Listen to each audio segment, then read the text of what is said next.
ओम शांति। परमात्मा जब इस धरा पर आते हैं तो वह अपना सत्य परिचय देते हैं। मनुष्य आत्मा क्या है, परमात्मा का घर कहाँ है, हम आत्माएं क्यों इस धरा पर आती हैं, धरती पर कब स्वर्ग था, कलयुग कब आया और कलयुग का विनाश कब होगा। शास्त्रों के अनुसार देखा जाए तो कलयुग समाप्ति में अभी लाखों वर्ष पड़े हैं, लेकिन परमात्मा कहते, मीठे बच्चों, महाविनाश तो सामने खड़ा है, अज्ञान रूपी निद्रा से जागो। यदि हम आजकल के वातावरण को देखें तो उसे बड़ी आसानी से समझा जा सकता है कि महाविनाश बिल्कुल नज़दीक है। दुनिया में बढ़ती हुई बीमारियां, प्रकृति का आपदाएं, ग्लोबल वार्मिंग का बढ़ जाना, युद्ध जैसे हालात, ये सब व्यक्त करते हैं कि कलयुग का विनाश अब सामने है।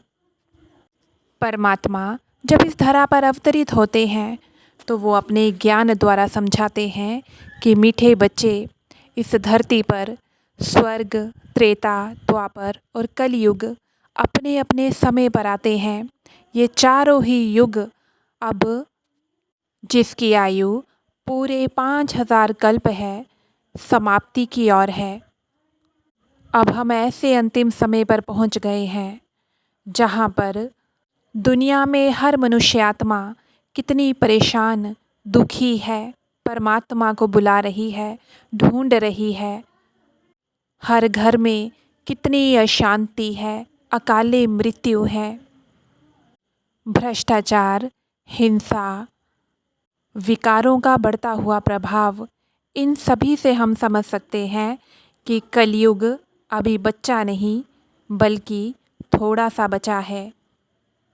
परमात्मा समझाते, मीठे बच्चों, जैसे रात के बाद सवेरा होता है और सवेरे के बाद फिर से रात आती है, इसी प्रकार इस पृथ्वी लोक पर आदि काल में सतयुग था, सतयुग के बाद त्रेता, द्वापर और अंत में कलयुग की भी अब समाप्ति का समय है, जब बढ़ते हुए भ्रष्टाचार, हर मनुष्य आत्मा विकारों में डूब चुकी है। अब समय है परमात्मा को पहचानने का, परमात्मा जो ज्ञान देते हैं उसे समझने का, अंधकार से प्रकाश की ओर लौटने का, ताकि ये धरती पुनः भ्रष्टाचार से, दुखों से, अशांति से और बढ़ते हुए पापों से मुक्त हो सके, इस धरा पर फिर से स्वर्णिम युग की स्थापना हो सके। ओम शांति।